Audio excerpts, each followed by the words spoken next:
Muy buenas tardes. En principio, agradecerte, Nilton, la gentil invitación. Y bueno, vamos a tratar un tema muy interesante que sigue todavía en debate en el ámbito del litigio de lo que es la condena al absuelto, ¿no? Sino que yo le he querido llamar a esta ponencia lo verdadero y lo falso, en razón de que en los últimos meses se ha emitido pues ciertos pronunciamientos de la Corte Suprema, específicamente de la Casación 1897-2019, La Libertad, y otros pronunciamientos de la Corte Suprema en la que, bueno, dan a entender que esta figura ya cambió la jurisprudencia, ya cambiaron los escenarios, lo cual todavía sigue en vigencia, sigue en debate, y todavía nada está dicho. Continuamos con la primera diapositiva. Bueno, ¿qué es lo verdadero de la condena al absuelto? ¿No? Primero, antes, algo muy introductorio, muy breve de lo que es la condena al absuelto, o lo denominado condena en instancia única. Bueno, lo que sucede es que una persona puede ser pues absuelta en primera instancia, pero condenada en segunda instancia. Así como también una persona puede ser condenada en primera instancia, pero absuelta en segunda instancia. Pero ¿cuál es el problema? Es decir, o sea, hay la posibilidad, hay la prescripción normativa de que una persona puede ser condenada en segunda instancia, ¿y cuál sería el problema? O sea, ¿qué problema tendría ello? Lo que sucede es que existe, es decir, una distinción o una diferencia en materia de garantías y derechos, si es que una persona, por ejemplo, es condenada en primera instancia y luego interpone un recurso de apelación. Esto que, como nosotros sabemos, el recurso de apelación puede emitir errores de hecho, errores de derecho, es un recurso amplio, es un recurso que permite una revisión integral de las cuestiones de hecho, las cuestiones de derecho, las cuestiones probatorias. Es un recurso que no requiere mucha formalidad, muchos requisitos, solamente errores de hecho, errores de derecho. Pero, ¿qué pasa cuando una persona es absuelta en primera instancia, pero es condenada en segunda? Entonces ya no tiene el derecho a un recurso de apelación. ¿Qué le queda? Un recurso de casación. El recurso de casación se considera que es un recurso extraordinario, por excelencia. Es un recurso, además, de puro derecho. Es un recurso que no se aplica a todas las causales a todos los delitos, a todas las penas y a todos los montos de reparación civil. Entonces, habría una desventaja entre una persona que es condenada en primera instancia y en segunda instancia puede interponer un recurso de apelación. Hay una diferencia entre una persona que es absuelta en primera instancia y condenada en segunda instancia y ya no tiene un recurso de apelación. Ya no tiene un recurso amplio, un recurso ordinario, un recurso integral, un recurso eficaz, ¿no? Un recurso de fácil acceso para revertir esa condena. Ya no podrá, por ejemplo, hacer la actuación de testigos, de peritos, de documentos en casación.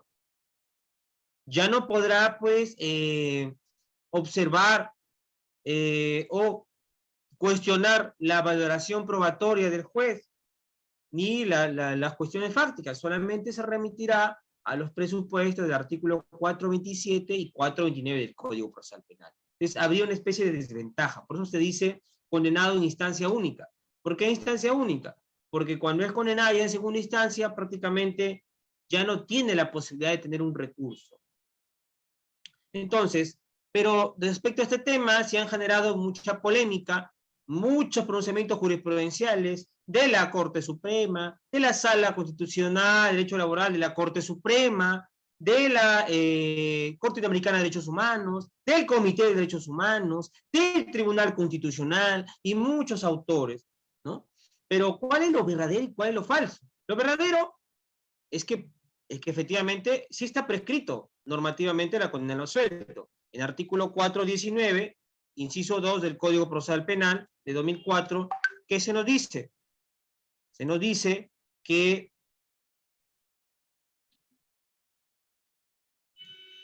perdone.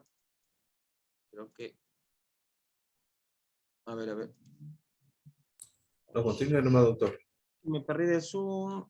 Ah, ya, acá estamos. Ya.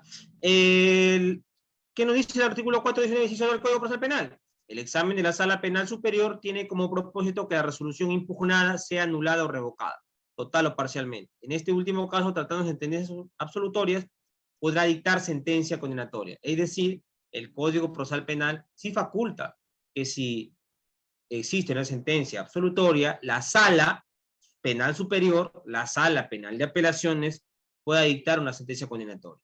¿Continuamos? Bueno, también tenemos que está previsto en el artículo 425, inciso 3, literal B del Código Procesal Penal. ¿Qué nos dice, qué nos señala aquí el legislador? La sentencia de segunda instancia, sin perjuicio de lo dispuesto al artículo 409, puede, dentro de los límites del recurso, confirmar o revocar la sentencia apelada. Si la sentencia de primera instancia es absolutoria, puede dictar sentencia condenatoria, imponiendo las sanciones y reparación civil a las que hubiera lugar o referir la absolución a una causa diversa denunciada por el juez. Es decir, tanto en el artículo 419, inciso 2 del Código Procesal Penal, como en el artículo 425, inciso 3, literal B, existe la posibilidad, y es verdad, de que normativamente se ha previsto la condena al absuelto. ¿Continuamos? Que también es verdadero que ha habido consultas, la última consulta de Junín, pero también estas consultas de Arequipa, la 2491 de 2010, la 10807 de 2013, donde los jueces, vía control difuso, ¿no?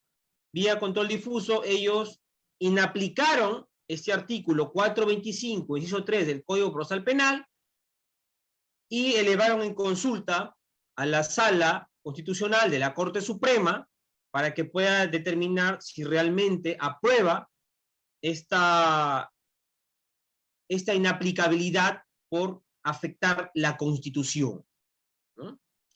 Específicamente, pues el artículo 139, inciso 6 de la Constitución, que señala como una garantía del proceso la pluralidad de instancias. ¿Continuamos? ¿Pero de qué se trató la consulta 2491-2010 Arequipa? Bueno, se trató pues de un caso en la cual pues en el expediente 172-2015, la Sala Penal Superior de la Corte Superior de Justicia de Arequipa declaró inaplicable este artículo 425, inciso 3 del Código Procesal Penal, puesto que señala que colisiona con el derecho constitucional a la pluralidad de instancias, ¿no?, que consagra la Constitución, artículo 139, inciso 6, y las normas de protección internacional, los derechos humanos, como artículo 10, 11 de la Declaración Universal de Derechos Humanos, artículo 4, 14 y 15 del Pacto Interamericano de Derechos Civiles y Políticos, y el artículo 8, inciso 2 de la Convención Interamericana de Derechos Humanos. Es decir, la Sala Penal de Apelaciones de Arequipa consideró que esta regulación contenida en el artículo 425, inciso 3, literal B, del Código Procesal Penal, va en contra de la Constitución, específicamente del derecho constitucional a la pluralidad de instancias, que no solamente tiene reconocimiento en la Constitución, sino también tiene reconocimiento en tratados internacionales y en documentos internacionales que son parte de nuestro derecho nacional. ¿Continuamos? Sin embargo, la consulta señaló, ¿no?, la anterior.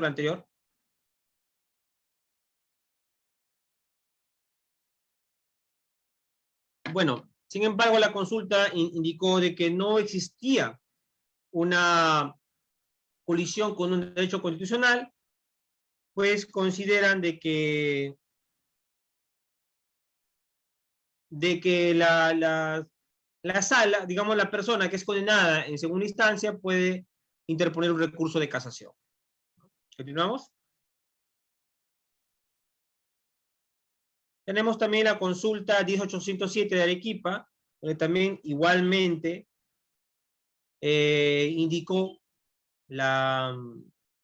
esta Sala Penal de Apelaciones de Arequipa, de que el artículo 425, inciso 3 del Código Procesal Penal, pues se encuentra en colisión con un derecho fundamental, un derecho constitucional, como es la pluralidad de instancias, regulada al artículo 139, inciso 6 del Código de la Constitución, y en tratados y en derecho internacional. Sin embargo, continuamos.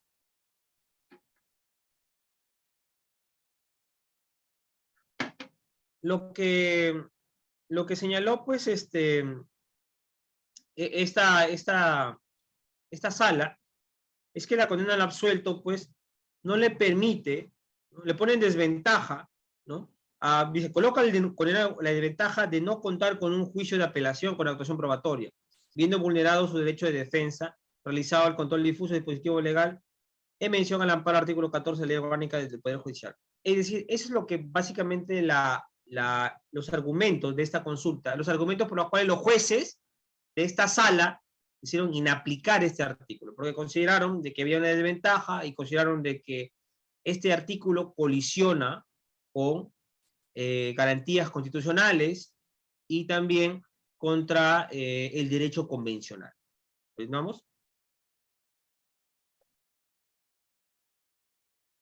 Sin embargo, regresa. Sin embargo, ya.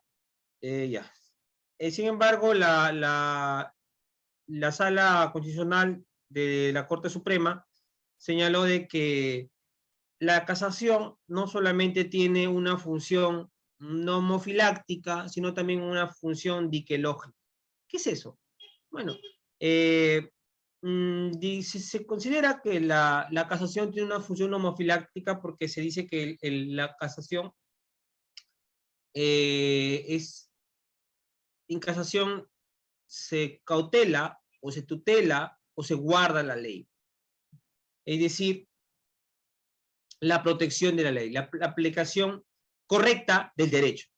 Por eso ustedes pues se habrán dado cuenta que uno de los presupuestos para interponer un recurso de casación es pues que exista una interpretación indebida o una aplicación incorrecta de una ley. Entonces, es por eso que se señala que la casación tiene una función nomofiláctica, es decir, una función de protección a la ley, de guardianía de la ley, de vigilancia de la aplicación correcta, de interpretación correcta de la ley. También se dice que la casación tiene una finalidad de uniformizar la doctrina jurisprudencial o una función de seguridad jurídica. Entonces, básicamente, cuando ustedes les hablen de la casación, su finalidad es nomofiláctica y seguridad jurídica. Nomofiláctica porque protege, cautela la aplicación correcta, interpretación correcta de la ley, y seguridad jurídica porque uniformiza criterios. Sin embargo, en la doctrina se habla de una función diquelógica, de valores, es decir, una función más allá de proteger o cautelar la aplicación correcta o interpretación correcta de la ley y uniformizar criterios de seguridad jurídica, sino también hacer justicia. Y entonces, según esta consulta, en casación, en medio de hacer justicia, podría, pues, por ejemplo, hacerse actuación probatoria o muchos otros tipos de cosas. Entonces, para la Sala Constitucional de la Corte Suprema, entonces no habría pues, una colisión, porque la casación tendría esta finalidad.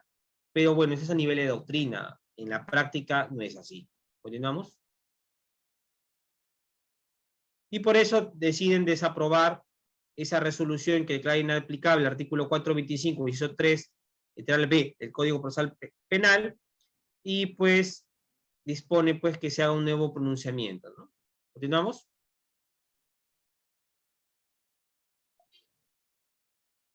Obradero, ¿hay casaciones a favor de la condena al absuelto? Sí.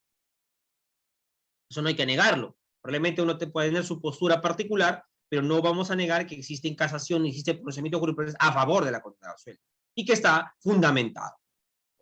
Uno de ellos, pues, es la casación 379 de 2017 nacional, del 28 de agosto de 2018, pues, que señaló que esta condena al absuelto está legitimada, pues, en el derecho internacional, el Estatuto de la Corte Penal Internacional, Y también señala que existen consultas, como la consulta 15852-2014 Junín, en la cual se ha resuelto de que este artículo 425, inciso 3, literal B del Código Procesal Penal, no está en colisión o no estaría en colisión con la garantía constitucional de la pluralidad de instancia y con el derecho al recurso que está reconocido en la Comisión Americana de Derechos Humanos, en el Pacto Internacional de Derechos Civiles y Políticos, en la Declaración Universal de Derechos Humanos y en la jurisprudencia de la Corte Interamericana de Derechos Humanos. No. Para esta casación hay un pronunciamiento de la misma Corte Suprema, de la Sala Constitucional de la Corte Suprema, y que no habría, digamos, la colisión con este derecho fundamental. Por lo cual ellos consideran que es perfectamente posible o factible condenar al absuelto. ¿Continuamos? También tenemos la casación de Moquegua, la casación 195-2012, ¿no? En que ellos consideran de que dice, ¿no? Dice, miren, tenemos que el derecho a recurrir al fallo es una garantía esencial en aras de permitir que la sentencia adversa pueda ser revisada por un juez o un tribunal distinto y superior, jerarquía, a efecto de otorgar la posibilidad de una revisión integral del fallo condenatorio, brindando de esta manera mayor seguridad y tutela a los derechos del condenado. Siendo ello, la condena al suelto está habilitada por las normas procesales objeto de evaluación. No es per se incompatible con la Constitución. ¿Qué nos decía la casación 195-2012 en Moquegua? Básicamente, sí, el hecho de que la persona pueda interponer un recurso de casación, que es un tribunal distinto a la sala, el hecho que puedan revisar este fallo, no significa de que se está afectando la pluralidad de instancia ni el derecho al recurso, porque está habilitado legalmente, procesalmente, que hay una instancia superior a la sala de apelaciones, que es la Corte Suprema, que te puede revisar tus sentencias. ¿Continuamos?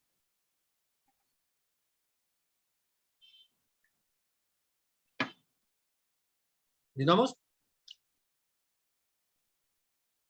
Bueno, tenemos también la casación Madre de Dios, que es una última casación, en la que dice pues que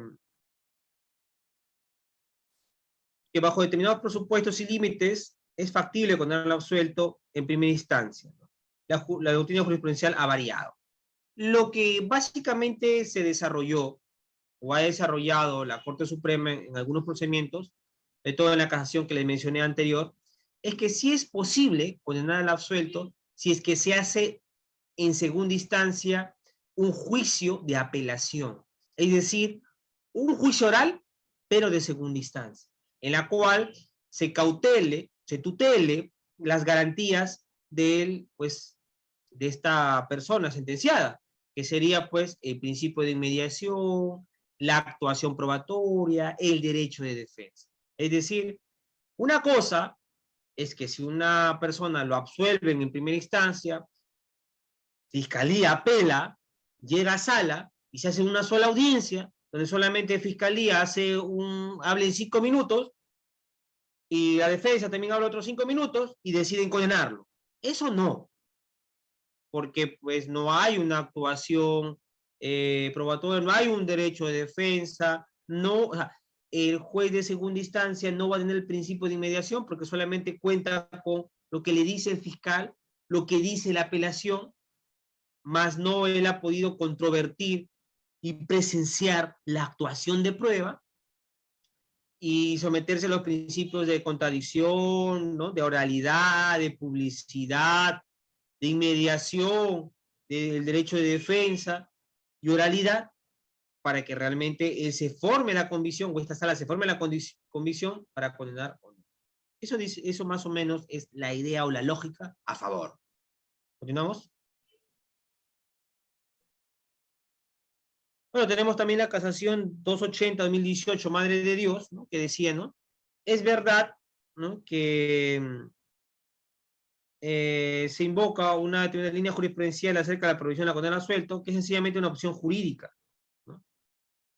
Que no necesariamente es de recibo ni puede estimarse una posición consolidada, más aún si la Sala Constitucional y Social Permanente ha desestimado las consultas que invocaban la legitimidad de dicho precepto.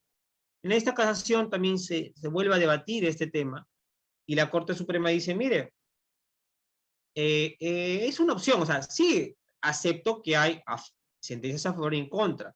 Eso indica que no está consolidado la contradicción, es decir, la línea jurisprudencial en contra de la condena al absuelto. Hay la opción jurídica, hay sentencias que te dicen que sí se puede condenar al absuelto. Y además, máxime, si la Sala Constitucional y Social Permanente de la Corte Suprema ha considerado de que no vulnera este artículo 425, inciso 3, literal B, la garantía constitucional a la pluralidad de instancias. Esas son las a favor. ¿Continuamos?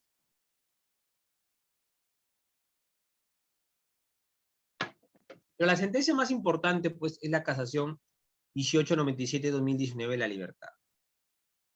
Básicamente, ¿no? ¿De qué se trató este caso? Bueno, fue un caso de una intervención policial, un enfrentamiento entre presuntos delincuentes y miembros de la Policía Nacional, que en el año 2007, en octubre de 2007, que primero empezó con un sobrecimiento, una absolución, una nulidad de esa absolución, otra absolución, otra nulidad de la absolución, otra absolución, una nulidad de esa absolución, y un recurso de casación que declaró nulo la nulidad de esa absolución y ordenó un juicio en segunda instancia. Y en esta segunda instancia se condena a estos policías y consecuentemente pues se interpone un recurso de casación. El recurso de casación es admitida por todas las causales, por la Corte Suprema, menos por la causal de apartamiento de la doctrina jurisprudencial, por apartarse a la doctrina jurisprudencial vinculante que señalaba de que estaba prohibido condenar al absuelto. Solamente, a pesar que la Sala de la Libertad admite por todas las causales, la la Corte Suprema lo admite por todas, menos por esa causal, y llega este caso a la Corte Suprema. Y la Corte Suprema, pues, señala de que digamos, ya el Comité de Derechos Humanos habría cambiado su postura respecto a la misma, ¿no? ¿Entendamos? Bueno, señala, por ejemplo, ¿no?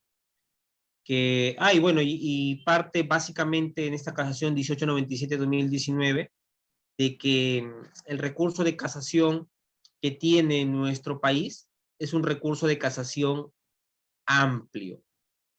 Es decir, es un recurso que puede revisar el juicio de culpabilidad y el juicio de punibilidad. Es decir, considera de que es posible que los jueces de la Corte Suprema puedan revisar la culpabilidad y la punibilidad de los hechos, y por tanto tendrían una competencia de revisión amplia, ¿no? Puesto que si en el caso como el que se dio un juicio de apelación, en donde se debatió, obviamente, probatoriamente, si eran responsables o no, si eran culpables o no. Entonces, ese análisis, ese razonamiento que determinó que la Sala Penal de Apelaciones los condene, va a poder ser revisado en forma amplia a través del recurso de casación. Entonces, para la Corte Suprema, en este caso, existe una revisión amplia, ¿no? Y cita, pues, de que no habría, ¿no? No habría, digamos, una afectación a la garantía constitucional de la primera instancia, ¿no? Además, señala también un hecho histórico, un hecho exegético, que señala de que nuestra legislación no contemplaría una figura de una suprainstancia que analice este tipo de casos. Entonces, como que por allí va el sentido de esta casación, que también son argumentos válidos, son argumentos en cierta manera interesantes, ¿no? ¿Continuamos? Bueno, básicamente lo que dijo esta casación 1897-2019, la libertad, es que el recurso de casación sí es un recurso amplio, ¿no? Y es un recurso eficaz.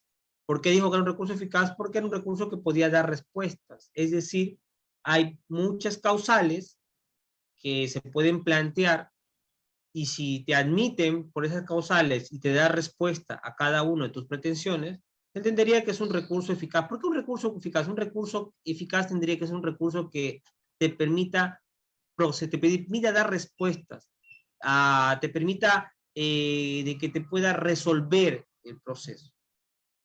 es decir, te permita prosperar. Es decir, es un recurso que tiene ciertas causales que van a permitir que tú, al interponerlas, puedas lograr, si tienes la razón, de que prospere tus pretensiones. Y dice que es un recurso amplio porque se analiza el juicio de culpabilidad y el juicio de punibilidad. Es decir, como se debate probatoriamente responsabilidad, al analizarlo ellos sería un recurso amplio. Y también señala que la jurisprudencia o los informes del Comité de Derechos Humanos que analizan casos, en España sobre todo, en la que se habría vulnerado el pacto respecto al derecho al recurso, se habría modificado. Y entonces, básicamente ya no estarían tanto vigentes estos casos Herrera Ulloa versus Costa Rica, Oscar Mohamed versus Argentina, Barreto Leiva versus Venezuela, Norinca Trimán versus Chile, Guido Petrucci versus Perú, y otros casos emblemáticos. Pero señala de que la jurisprudencia ha cambiado. Pero la verdad es que hay que tener muy en cuenta lo siguiente. Para mí es un dato no correcto, falso, de que la jurisprudencia haya cambiado, porque si bien es cierto, hay otros pronunciamientos jurisprudenciales más recientes, pero estos no han eliminado ni han suprimido el valor vinculante legal de otros pronunciamientos. Por ejemplo, ¿no? En la casación 454-2014 Arequipa, es un pronunciamiento de doctrina jurisprudencial. Y nosotros, si revisamos el artículo 433, inciso 3 del Código Procesal Penal, la Corte Suprema, en asuntos de interés, está facultada para declarar que sus pronunciamientos son doctrina jurisprudencial y son de obligatorio cumplimiento para todos los jueces del país. Y al amparo del artículo 22 de la Ley Orgánica del Poder Judicial, pues los jueces, para apartarse de estos pronunciamientos, tienen que fundamentar y digamos, indicar cuáles son las razones, los fundamentos jurídicos por los que se apartan de este pronunciamiento que es vinculante, que es de obligatorio cumplimiento para todos los jueces del país. ¿Continuamos? ¿Continuamos? ¿Sigo? Porque ya pasé. Sí. En esta casación, pues, en la casación se señaló, pues, que para garantizar el derecho de impugnar el fallo, pues, ¿no? Señala lo siguiente, ¿no? Mientras no se implemente ninguna de las propuestas dadas por este Supremo Tribunal, o sea, las propuestas que se daba, concretamente, era de que, en primer lugar,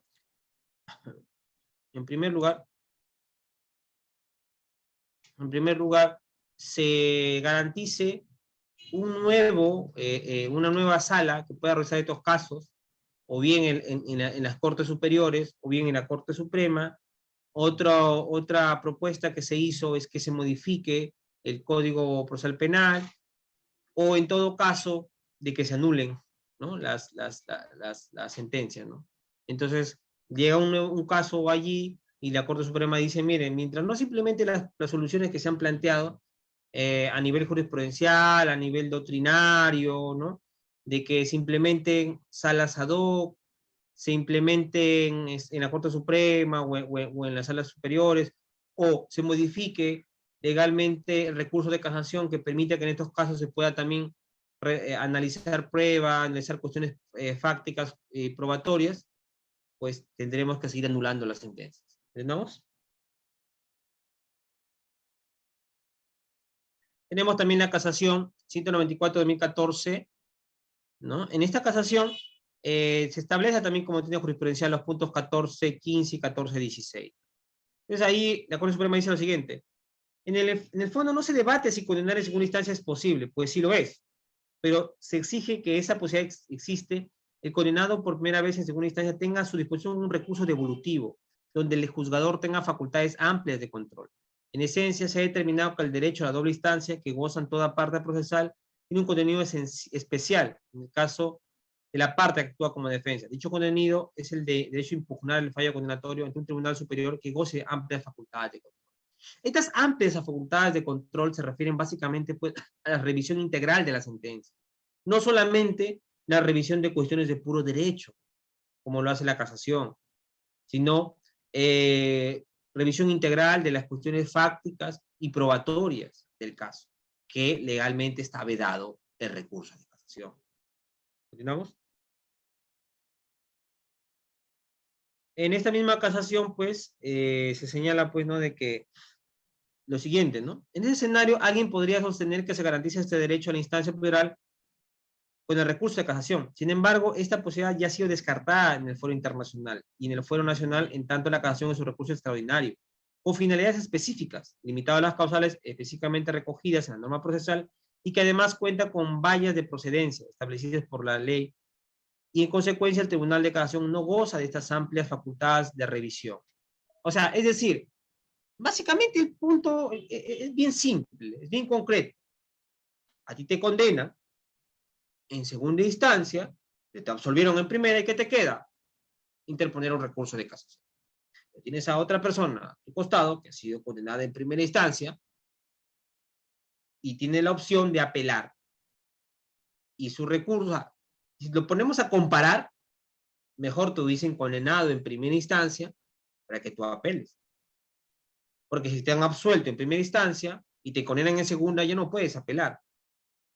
Porque ya te condenaron en segunda instancia. ¿Qué es lo que te queda? Te poner un recurso de casación.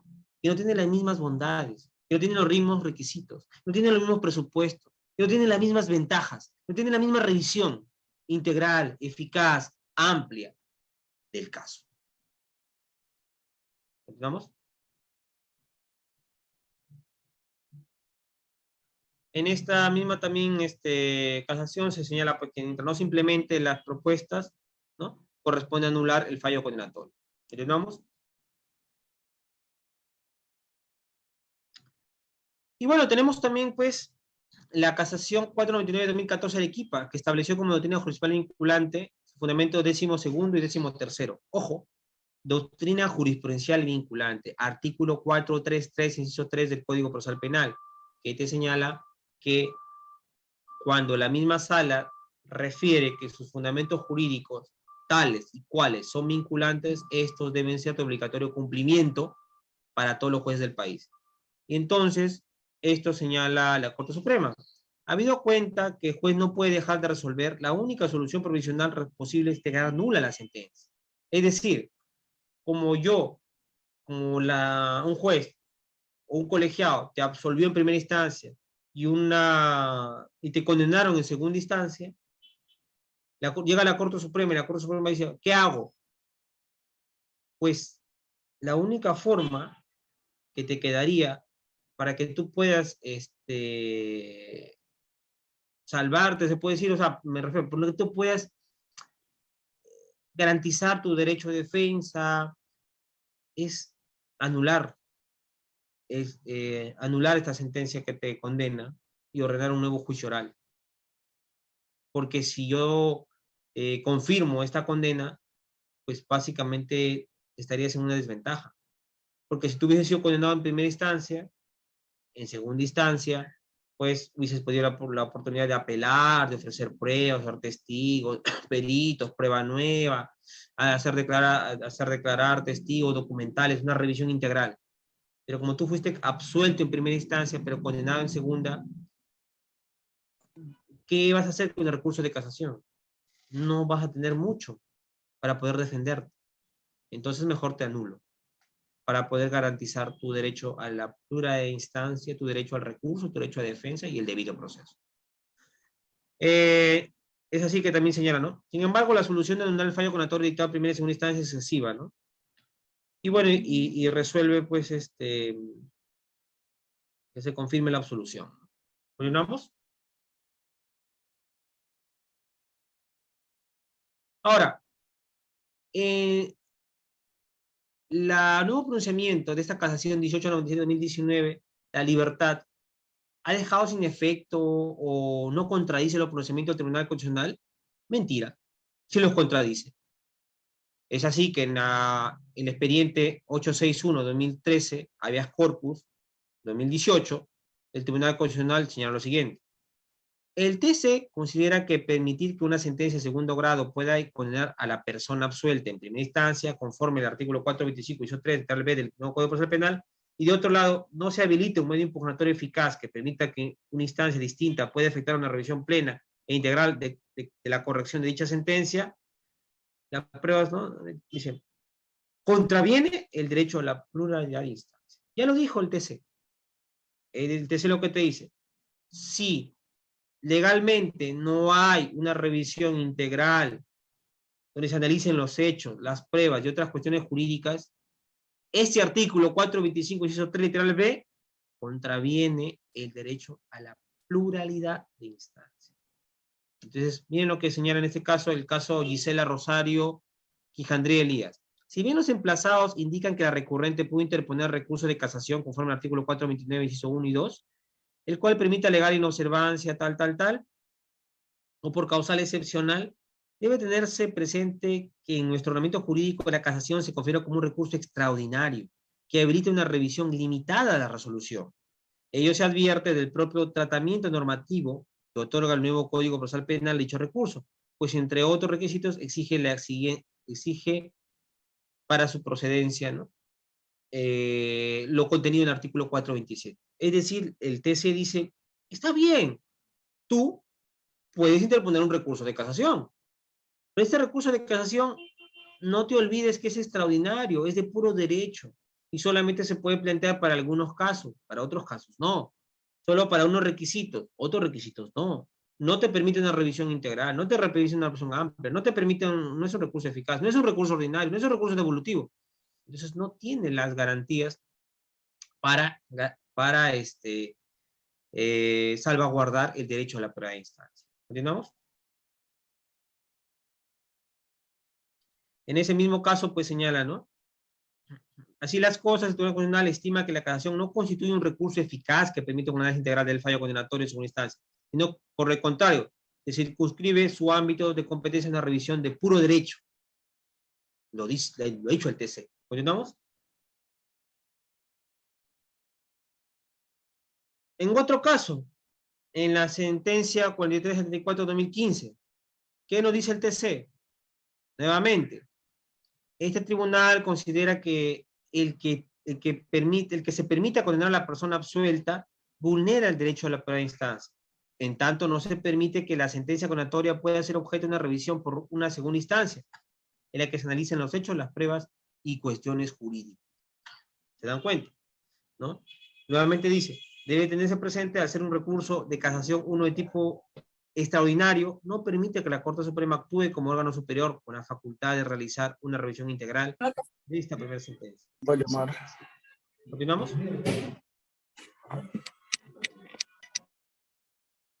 Y es así que señala lo siguiente. Con la finalidad de garantizar el derecho a la pluralidad de instancia en los términos precedentemente expuestos, y en tanto nuestro sistema procesal no contempla el derecho a recurrir la condena al absuelto a un órgano jurisdiccional que esté facultado de manera integral la recurrida, se tiene que en el caso en el que se considera una sentencia absolutoria carece de fundamentos que sustenten una decisión en ese sentido, se deberá declarar la nulidad de esta última, a fin de que se realice un nuevo juicio en el que se debata nuevamente la responsabilidad penal del procesado. Y entonces, ¿qué es lo que dice el TC? Como legislativamente el Código Procesal Penal no ha garantizado la preinstancia legalmente, entonces solamente se podría anular para que se debata nuevamente su responsabilidad. ¿Vamos? Y un último pronunciamiento, incluso cuando se estaba emitiendo ya la casación 1897-2019, es la 1075-2018. ¿Qué nos dice, qué nos dice el TC? Bueno, el TC nos dice lo siguiente, ¿no? Dice, bueno, este tribunal considera pertinente que con la finalidad de garantizar el derecho a primera instancia, y en tanto nuestro sistema procesal no contempla el derecho a recurrir, ¿no? La sentencia ordinaria debe ser anulada. Nuevamente repite la misma jurisprudencia ya consolidada del TC. ¿Vamos? Entonces, lo siguiente señala el TC. Cabe precisar que ello no ocurre porque dicha sentencia sea la que vulnera el derecho fundamental legado, sino porque la falta de previsión del legislador ordinario impide la revisión de la sentencia de condena al favorecido en primera instancia, afectando el derecho fundamental a la pura instancia de aquel. Es decir, lo que señala el TC es decir, no es que la sentencia es la que vulnera el derecho a la primera instancia, sino que el legislador prácticamente, al no contemplar una C de apelación o una salida legislativa para las personas que son condenadas, absueltas en primera, pero condenadas en segunda, es que no se ha garantizado legalmente el derecho fundamental a la pluralidad de instancias. ¿Entendemos?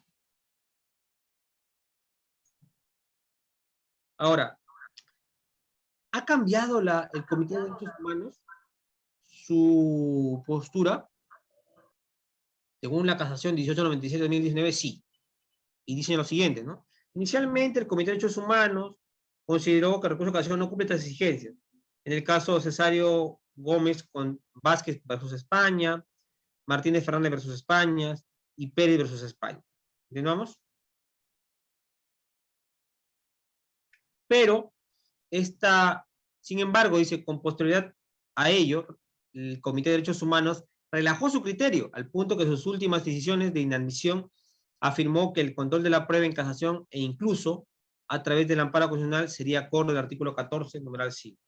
El caso Suberio Besti versus España, Rodríguez, Pintado Martínez versus España, Suil Remedio versus España, entre otros. ¿Continuamos? Sin embargo, en estos casos yo los he revisado y se los he analizado, y es materia incluso de un habeas corpus, contra esta casación, que está ahorita en el Tribunal Constitucional, en la cual se ha desmentido esta situación, puesto que en estos casos, por ejemplo, en el caso Suberio Besti versus España, pues se interpuso un recurso de casación ante la Sala Penal del Tribunal Supremo. Sin embargo, el Tribunal Supremo no admite recurso de casación. El señor Suberio Besti presenta un recurso de amparo que no prosperó. ¿Continuamos?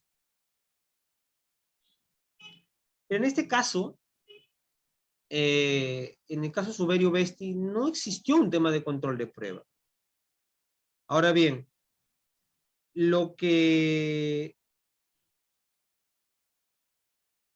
o sea, en este caso, digamos, el Tribunal Supremo Español, su recurso de casación es distinto al de nosotros, en la cual en el pronunciamiento sí hay un tema de valoración probatoria. Y no se trató de personas que habían sido absueltas en primera instancia, pero condenadas en segunda. No, condenadas en primera y confirmado su condena en segunda.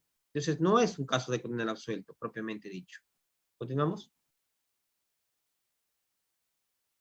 Lo mismo pasó por el caso de Pindado Martínez versus España, ¿no? Donde se le admitió, pues, 9 motivos de apelación y luego el autor interpuso un recurso de amparo por los mismos hechos que no fue admitida por el Tribunal Constitucional. ¿Continuamos? En este caso,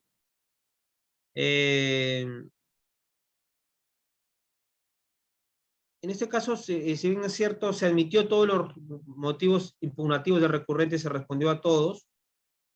Es distinto, diferente a nuestro recurso de casación, puesto que en ese caso incluso se absolvió de los cargos imputados y existen diversos motivos impugnativos diferentes y amplios que no tienen nuestro recurso de casación. Es decir, pretender señalar que en estos casos son similares y aplicables al derecho nacional no es correcto, no es verdadero, porque también se trata de personas que fueron condenadas en primera instancia y confirmada su condena en segunda instancia. No es un caso de condena al absuelto como los casos que se han visto en nuestro país, que son personas que han sido absueltas en primera y condenadas en segunda. Y el debate de la admisibilidad y procedencia de sus recursos de casación o de nulidad en España es distinta o diferente a nuestro país. Es decir, puede que haya relajado su criterio, pero para ese caso que es distinto, o esos casos que son distintos, se debatió cosas distintas a los de nuestro país. ¿Continuamos? En el caso Suils Ramonet, ¿no? También interpuso un recurso de revisión en la sala del Tribunal Supremo, licencia de nuevas pruebas, la sala rechazó su recurso de revisión, e interpuso un recurso de amparo que no fue admitido por presentarse fuera de plazo. ¿Continuamos? Y bueno, en este caso se declaró inadmisible por no especificar las cuestiones concretas en relación con las cuales considerar que no existió revisión por parte del Tribunal Supremo. Es decir, cuando el señor Suil Ramonet se presenta al Comité de Derechos Humanos, ¿no?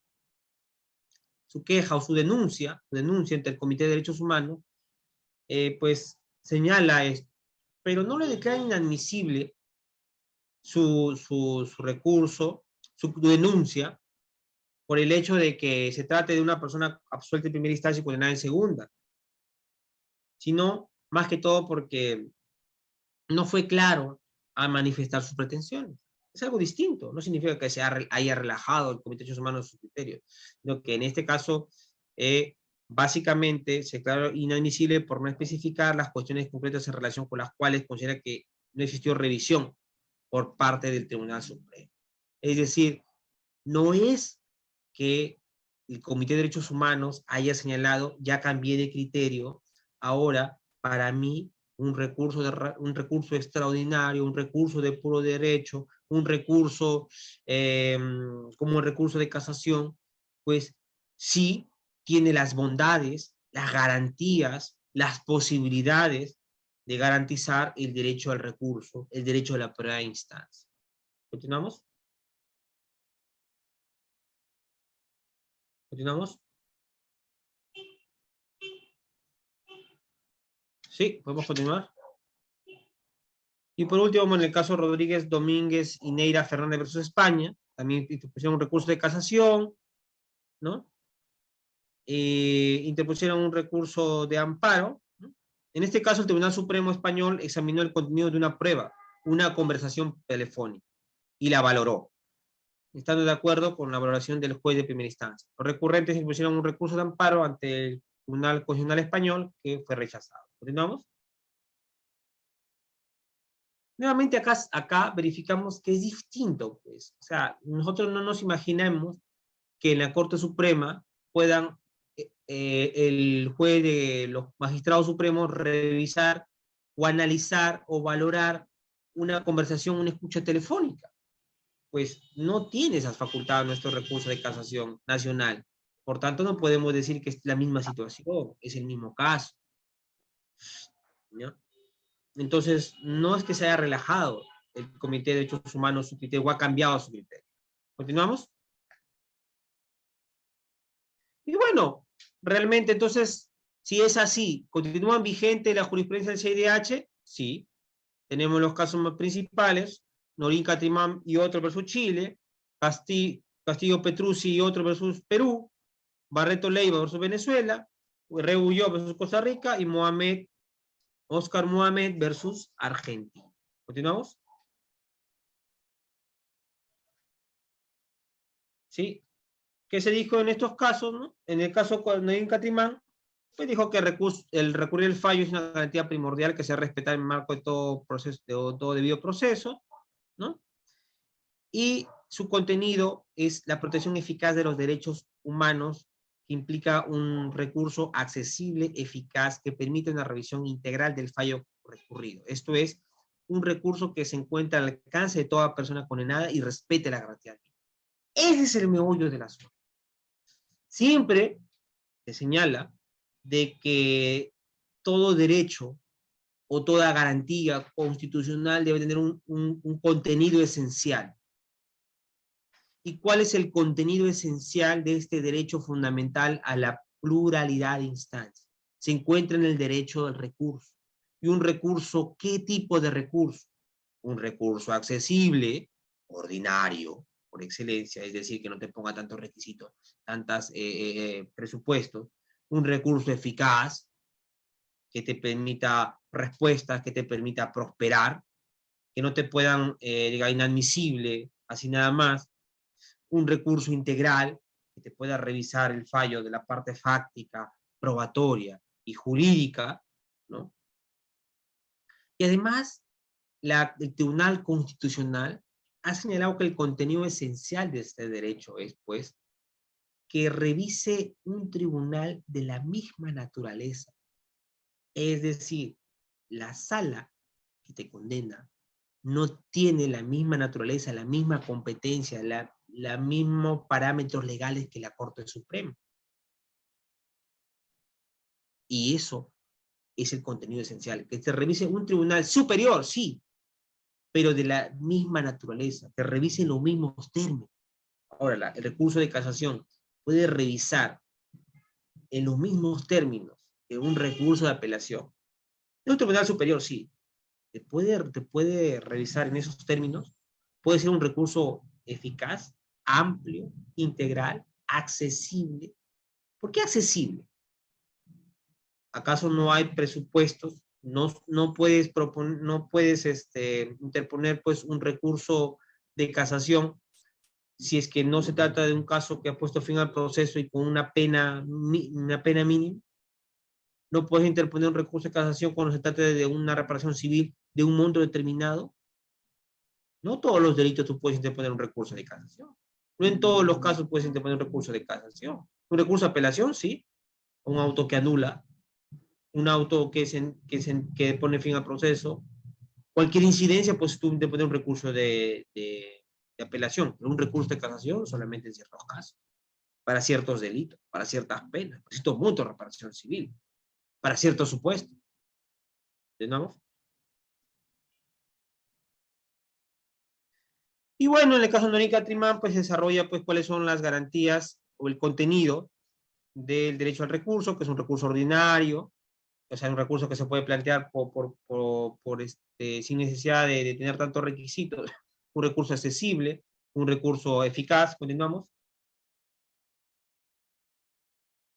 un recurso que permite una revisión, ¿no?, integral del fallo recurrido, un recurso al alcance de toda persona condenada. Imagínate si a ti te condenan con pena suspendida. ¿Puedes interponer recurso de casación? Sí.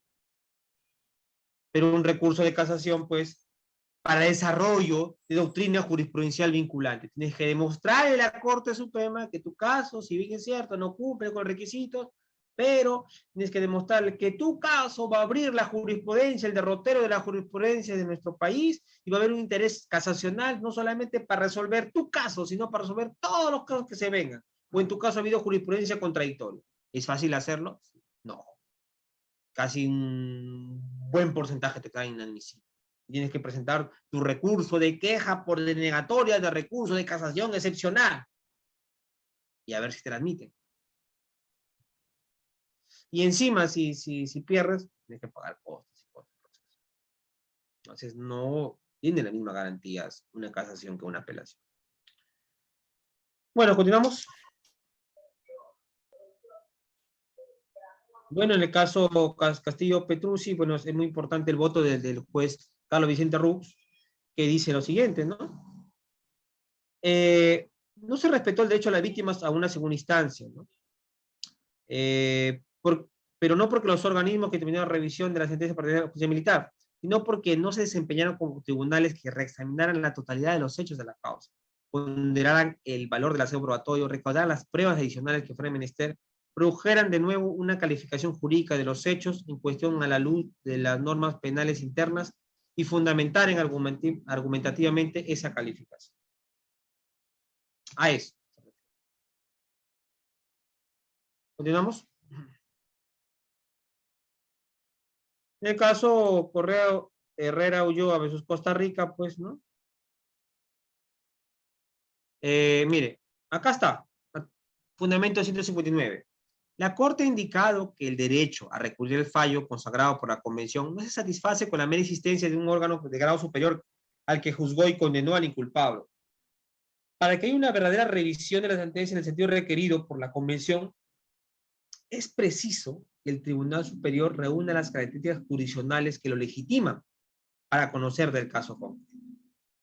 A eso se refiere. Se refiere específicamente, pues, a un tribunal que revise de forma amplia, responde eficazmente, revise integralmente el fallo, sea de accesible posibilidad a su ingreso al caso y que, digamos, garantice la garantía del debido proceso, el derecho de defensa.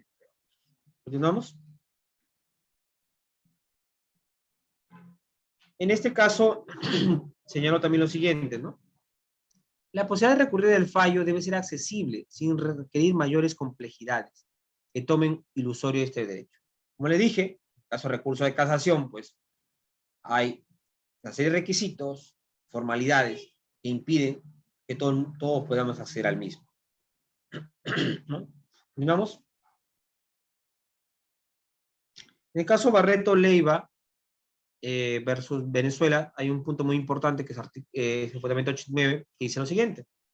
La doble conformidad judicial expresamente la íntegra revisión del fallo condenatorio confirma el fundamento y otorga mayor credibilidad al acto jurisdiccional del Estado. Y al mismo tiempo, brinda mayor seguridad y la tutela a los derechos del condenado. Es decir, doble conformidad. Condenado, condenado, absuelto, confirmado su absolución. De esa manera. No absuelto, condenado. ¿Continuamos? Y bueno, en el caso Mohamed versus Argentina, que es el último caso ya para finalizar la exposición, la Corte dijo lo siguiente, ¿no? La Corte concluye que el sistema procesal penal argentino que fue aplicado al señor Mohamed no garantizó normativamente un recurso ordinario, accesible y eficaz que permitiera un examen de la sentencia condenatoria contra el señor Oscar Mohamed, los términos del artículo 8, inciso 2 de la Convención Americana.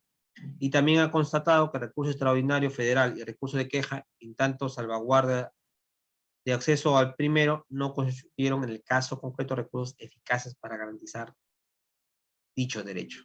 Entonces, en este caso de Oscar Mohamed, de Argentina, pues era pues un caso de una persona pues que había sido condenada, un homicidio culposo porque fue culposo y que bueno, en principio fue absuelta, luego fue condenada, luego interpuso recursos que no prosperaron y no tenía la posibilidad de revertir ese fallo, ¿no? Por eso que llega ante la Corte Americana de Derechos Humanos.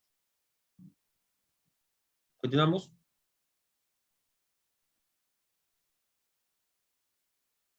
Y bueno, entonces aquí hay que destacar el fundamento 116, en que dice lo siguiente, ¿no? Por consiguiente, la Corte concluye que la inexistencia de un recurso judicial que garantizara la revisión de la sentencia de condena del señor Mohamed y la aplicación de unos recursos judiciales que tampoco garantizaron tal derecho a recurrir del fallo, implicaron un incumplimiento del Estado del deber general de adecuar su ordenamiento jurídico interno para asegurar la realización de la garantía judicial protegida.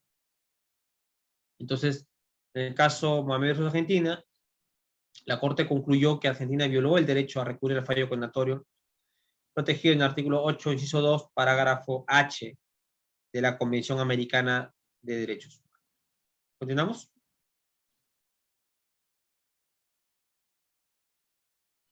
Bueno, eso ha sido todo la exposición. Quizás si hay alguna pregunta, bueno, estaré aquí para resolver sus dudas.